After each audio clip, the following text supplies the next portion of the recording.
अस्सलाम वालेकुम स्टूडेंट्स, उम्मीद करता हूँ आप सब खैरियत से होंगे। स्टूडेंट्स, चैप्टर है एफएससी पार्ट 2 का क्रोमोसोम्स एंड डीएनए।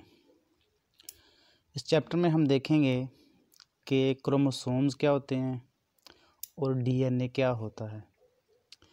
क्रोमोसोम्स और डीएनए को समझने के लिए हमें बुनियाद पर जाना पड़ेगा कि इस दुनिया पर जितनी भी लाइफ मौजूद है, चाहे वो एनिमल लाइफ है, चाहे वो प्लांट लाइफ है, तमाम तरह के ऑर्गेनिज़म्स और तमाम तरह के प्लांट्स जिस चीज़ के बने हुए हैं वो हैं सेल्स। एनिमल्स एनिमल सेल के बने हुए हैं और प्लांट्स प्लांट सेल के बने हुए हैं। ये एक एनिमल सेल का स्ट्रक्चर ड्रा किया मैंने और ये एक जनरल प्लांट सेल का स्ट्रक्चर ड्रा किया है। जिस तरह कोई भी एक इमारत या कोई भी बिल्डिंग होती है, वो उसके जो बिल्डिंग ब्लॉक्स होते हैं वो ईंटें होती हैं। इसी तरह किसी भी जिस्म का जो बिल्डिंग ब्लॉक्स हैं, जिस चीज़ से वो जिस्म बना हुआ है, चाहे वो ह्यूमन बीइंग का है, चाहे वो पौधों का है, वो सब के बिल्डिंग ब्लॉक्स कौन हैं? सेल्स हैं। अब सेल्स के अंदर मुख्तलिफ़ तरह के स्ट्रक्चर्स मौजूद हैं, जैसे कि सबसे अहम जो स्ट्रक्चर है वो है न्यूक्लियस। एनिमल सेल में भी न्यूक्लियस मौजूद होता है और प्लांट सेल में भी न्यूक्लियस मौजूद होता है। न्यूक्लियस के अंदर अगर हम गौर से देखें, हमने माइक्रोस्कोप लिया और न्यूक्लियस को उसके नीचे रख के एग्जामिन किया, हमने देखा कि न्यूक्लियस के अंदर थ्रेड लाइक स्ट्रक्चर यानी कि धागे नुमा स्ट्रक्चर्स मौजूद हैं, एनिमल सेल में भी और प्लांट सेल में भी। उन धागे नुमा स्ट्रक्चर्स को जब हमने रंग किया ना, यानी उन पर हमने स्टेन अप्लाई किया। स्टेन अप्लाई करने को हम कहते हैं, उनको हम रंग करते हैं। जब हमने रंग किया तो जो भी हमने उन पर रंग अप्लाई किया या जो भी हमने उनके ऊपर स्टेन अप्लाई किया, वर्ड स्टेन मैं रंग के लिए बोल रहा हूँ, तो वो जो स्ट्रक्चर्स थे, वो धागे नुमा स्ट्रक्चर्स थे, वो उस ही रंग के हो गए, जिस वजह से इनका नाम हमने रख दिया क्रोमोसोम्स। जिस वजह से इनका नाम हमने क्या रख दिया? क्रोमोसोम्स। वर्ड क्रोमो का मतलब है कलर्ड, सोम्स का मतलब है बॉडीज़। सोम्स जमा है सोमा की, जिसका मतलब होता है बॉडी, तो सोम्स का मतलब क्या होगा? बॉडीज़। यानी कि ऐसी बॉडीज़, ऐसे स्ट्रक्चर्स जो कि क्या हो जाते हैं, कलर को अटेन कर लेते हैं या फिर कलर को अपने अंदर जज्ब कर लेते हैं। अब ये जो धागेनुमा स्ट्रक्चर हमें नज़र आए माइक्रोस्कोप में, ये मौजूद थे डिस्पर्स्ड फॉर्म में। न्यूक्लियस के अंदर ये बिखरे हुए पड़े थे। बिखरे हुए के लिए हम वर्ड यूज़ करते हैं डिस्पर्स्ड। तो जब ये क्रोमोसोम्स डिस्पर्स्ड फॉर्म में है, बिखरे हुए पड़े हैं, उस वक्त हम इन्हें क्रोमोसोम्स नहीं बोलेंगे, उस वक्त हम इन्हें बोलेंगे क्रोमैटिन। एनिमल सेल में भी ये डिस्पर्स्ड फॉर्म में मौजूद होते हैं, सो उनको भी हम बोलेंगे क्रोमैटिन। और प्लांट सेल में भी ये डिस्पर्स्ड फॉर्म में मौजूद होते हैं, तो उसमें भी हम इनको बोलेंगे क्रोमैटिन। अब हम क्रोमैटिन कह रहे हैं तो क्रोमोसोम्स कब बोलेंगे? जब कोई भी एनिमल सेल या प्लांट सेल डिवाइड करने लगता है, यानी कि जब वो डिवीजन स्टार्ट करता है, तो डिवाइड होने से पहले सेल का जो क्रोमैटिन जो कि इस डिस्पर्स्ड फॉर्म में है, बिखरा हुआ पड़ा है, वो कंडेंस हो जाएगा। कंडेंस का मतलब है इकट्ठा हो जाना, गाढ़ा हो जाना। ये सारे का सारा जो बिखरा हुआ क्रोमैटिन है, ये जमा होकर एक शेप अख्तियार कर लेगा। उस शेप को हम नाम देंगे chromosomes. So at the time of cell division the chromatin condense and become chromosomes. अब क्रोमोसोम्स हैं क्या? क्रोमोसोम्स को हम देखें, ये हैं क्या? क्रोमोसोम्स एक्चुअली में है thread like structures inside nucleus. ये धागेदार स्ट्रक्चर्स हैं जो कि न्यूक्लियस में मौजूद होते हैं। इनका फंक्शन क्या है? They carry genes from parents to offspring. यानी कि ये क्या करते हैं? जीन्स को ट्रांसफ़र करते हैं माँ बाप से उनकी औलाद में। ऑफस्प्रिंग का मतलब होता है औलाद। हम आगे जाके जीन्स भी पढ़ेंगे कि आखिर जीन्स क्या होते हैं। हम थोड़ी सी हिस्ट्री देख लें कि क्रोमोसोम्स को किस तरह डिस्कवर किया गया, कौन से साइंटिस्ट थे जिन्होंने क्रोमोसोम्स को सबसे पहले देखा। तो बात है 1882 की, साइंटिस्ट का नाम है वाल्टर फ्लेमिंग। फ्लेमिंग साहब क्या कर रहे थे कि वो स्टडी कर रहे थे सैलमैंडर लार्वा को। आपको पिक्चर नज़र आ रही है उसकी, जो काफ़ी हद तक छिपकली की तरह का होता है। वो क्या कर रहा था कि सैलमैंडर के जो लार्वा होता है उसमें डिवीजन को स्टडी कर रहा था। यानी कि जब लार्वा के सेल्स डिवाइड कर रहे थे उस वक्त वाल्टर फ्लेमिंग साहब क्या कर रहे थे, इसको स्टडी कर रहे थे। तो उसने देखा कि जो लार्वा के सेल्स डिवाइड कर रहे हैं ना, तो डिवीजन के दौरान सेल्स के अंदर उसने क्या देखा, थ्रेड लाइक स्ट्रक्चर्स। तो सबसे पहले क्रोमोसोम्स को जिस साइंटिस्ट ने ऑब्जर्व किया उसका नाम क्या है, वाल्टर फ्लेमिंग। या फिर हम कह सकते हैं जिसने डिस्कवर किया वो भी कौन है, वाल्टर फ्लेमिंग। और उसने कब डिस्कवर किया, 1882 में। किस के अंदर डिस्कवर किया, सैलमैंडर के लार्वा के डिवाइडिंग सेल्स के अंदर। अब वाल्टर फ्लेमिंग ने डिस्कवर तो कर लिया, उसके ऊपर मज़ीद वर्क किया वेल्डियर ने। वेल्डियर ने एक्चुअली में वो स्टेन अप्लाई किया था, या रंग अप्लाई किया था इस क्रोमैटिन मटेरियल के ऊपर। जब रंग अप्लाई किया, स्टेन अप्लाई किया, तो ये क्रोमैटिन मटेरियल उसी रंग का हो गया जो कि रंग अप्लाई किया, जिस वजह से वेल्डियर ने इनका नाम रख दिया क्रोमोसोम्स। यानी कि ऐसे स्ट्रक्चर्स जो कि कलर्ड हो जाते हैं जब इन पर स्टेन अप्लाई किया जाता है। अब क्रोमोसोम्स को हम देखें ना, तो शुरू में हमने बोला कि दुनिया में जितनी भी तरह की लाइफ है, चाहे वो एनिमल लाइफ है, चाहे वो प्लांट लाइफ है, वो किन की बनी है, सेल की बनी है। और सेल के अंदर क्या मौजूद होता है, न्यूक्लियस है। न्यूक्लियस के अंदर क्या है, क्रोमोसोम्स क्रोमैटिन की फॉर्म में पड़े होते हैं। अब चूंकि ये हर सेल का हिस्सा है, तो ये जितनी भी स्पीशीज़ हैं दुनिया के ऊपर उन सब में ये मौजूद होंगे।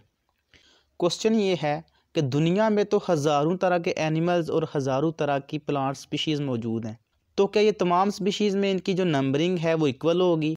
तो ऐसा बिल्कुल भी नहीं है। Their number varies from 2 to many hundreds। यानी किसी स्पीशी में 2 क्रोमोसोम्स हो सकते हैं, किसी में 4 हो सकते हैं, किसी में 8, 12, 20, 25, 50, यानी कि मैक्सिमम हो सकते हैं 500 तक, जो कि फर्न्स में होते हैं। तो हर स्पीशीज़ के अतबार से, हर प्लांट के अतबार से, हर एनिमल के अतबार से इनका नंबर वेरी करता है, मुख्तलिफ होता है। कुछ स्पीशीज़ को हम देख लें तो पेनिसिलियम में जो नंबर ऑफ़ क्रोमोसोम्स होते हैं वो होते हैं 2 क्रोमोसोम्स। इसी तरह मच्छर में देखें, मच्छर में टोटल नंबर ऑफ़ क्रोमोसोम्स होते हैं 8। अगर हम हनी बी में देखें, शहद की मक्खी में जो नंबर ऑफ़ क्रोमोसोम्स हैं वो 32 होते हैं। इसी तरह फ्रॉग के अंदर नंबर ऑफ़ क्रोमोसोम्स 26 होते हैं। सबसे अहम बात है कि क्रोमोसोम का स्ट्रक्चर कैसा होता है और ये क्या क्या फंक्शन परफॉर्म करते हैं। तो डायग्राम में आपको नज़र आ रहा है ये जो एक्स शेप्ड स्ट्रक्चर बना हुआ है, ये एक्चुअली में क्रोमोसोम का स्ट्रक्चर बना हुआ है, कंप्लीट क्रोमोसोम का। इसमें आपको 2 स्ट्रैंड्स नज़र आ रहे हैं, एक स्ट्रैंड ये वाला है और दूसरा स्ट्रैंड ये वाला है। ये दोनों स्ट्रैंड एक कॉमन पॉइंट पर दरमियान पर एक दूसरे से जुड़े हुए हैं, मिले हुए हैं। इन स्ट्रैंड्स को अलहदा अलहदा हम कहते हैं क्रोमैटिड्स। यानी कि जो क्रोमोसोम्स के आर्म हैं उनको हम क्या बोलेंगे, वो क्या हैं, क्रोमैटिड्स हैं। अब ये दोनों क्रोमैटिड्स आपस में एक पॉइंट पर, एक सेंट्रल पॉइंट पर आपस में जुड़े हुए हैं। उस सेंट्रल पॉइंट को हम बोलेंगे प्राइमरी कंस्ट्रिक्शन। चूँकि ये वाला जो हिस्सा है ये कंस्ट्रिक्ट हुआ है, जिस वजह से इसका हमने नाम रख दिया प्राइमरी कंस्ट्रिक्शन। एक्चुअली में क्या है, ये सेंट्रोमियर है, यानी कि वो वाला सेंटर है जिधर क्रोमोसोम के 2 आर्म आपस में मीट कर रहे हैं या फिर जुड़े हुए हैं। अब इस जगह पर वो कौन सी चीज़ है जिसने दोनों आर्म्स को आपस में जोड़ा है, वो है काइनेटोकोर प्रोटीन। यानी कि इस सेंट्रोमियर वाली जगह पर काइनेटोकोर प्रोटीन मौजूद है। वो प्रोटीन क्या करती है, जब सेल ने डिवाइड करना होता है तो स्पिंडल फाइबर्स ओरिजिनेट होते हैं। उन स्पिंडल फाइबर्स ने इस काइनेटोकोर प्रोटीन के साथ अटैच होना होता है, वो हम मियासिस में और माइटोसिस में बढ़ते हैं। ये जो सेंटर में आपको थ्रेड नज़र आ रहा है पर्पल कलर का, ये है डीएनए, जो कि एक्चुअली में क्रोमोसोम का हिस्सा होता है। यानी कि डीएनए किसका हिस्सा होता है, क्रोमोसोम का। या फिर हम कह सकते हैं कि क्रोमोसोम किस के बने होते हैं, वो डीएनए के बने होते हैं। डीएनए इस क्रोमोसोम में क्वाइल्ड और सुपर क्वाइल्ड फॉर्म में मौजूद है, यानी कि है तो वो बहुत लंबा, लेकिन इस क्रोमोसोम में फिट होने के लिए उसने अपने आप को क्वाइल किया हुआ है। फिर उस क्वाइलिंग की फर्दर क्वाइलिंग हुई है जिसको हम कहते हैं सुपर क्वाइल्ड डीएनए। अगर आप इस क्रोमोसोम की टिप्स को देखें, जैसे कि आपको इस टिप को देखें, इस टर्मिनल को देखें, इस टर्मिनल को देखें, तो ये तमाम के तमाम टर्मिनल क्या हैं, ब्लैक किए हुए हैं, यानी कि ये शो किया हुआ है मैंने टीलोमियर को। टीलोमियर क्रोमोसोम का वो हिस्सा होता है जिसका कोई फंक्शन नहीं होता जीन को एक्सप्रेस करने में।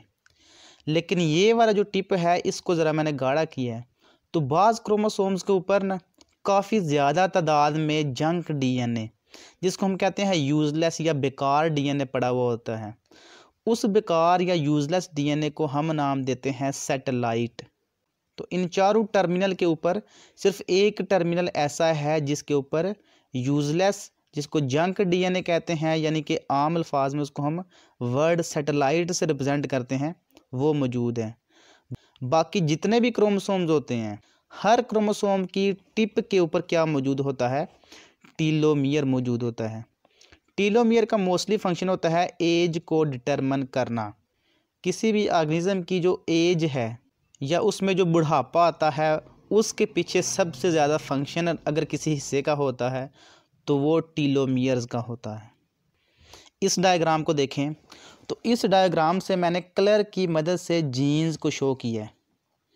इधर मैंने बताया था शुरू में कि क्रोमोसोम्स क्या करते हैं, carry genes from parents to offspring, यानी कि इनके ऊपर क्या होते हैं, जीन्स होते हैं, जो कि वो माँ बाप से ट्रांसफ़र करते हैं किस में, औलाद में। तो एक्चुअली में ये जो डीएनए है जो कि क्वाइल्ड फॉर्म में पड़ा हुआ है, इस डीएनए के अंदर क्या मौजूद हैं, जीन्स मौजूद हैं, जिसको अक्सर हम इस तरह से कलर्ड फॉर्म में रिप्रेजेंट करते हैं, यानी कि मुख्तलिफ़ तरह के जीन्स इसके ऊपर मौजूद हैं। ये एक सिंगल क्रोमेटिड मैंने शो किया है।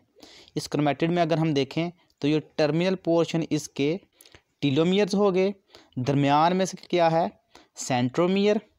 अब इस क्रोमोसोम के ऊपर ना एक और जगह पर कंस्ट्रिक्शन मौजूद है, एक और जगह पर ये काफ़ी तंग है, उस कंस्ट्रिक्शन को हम बोलेंगे सेकेंडरी कंस्ट्रिक्शन।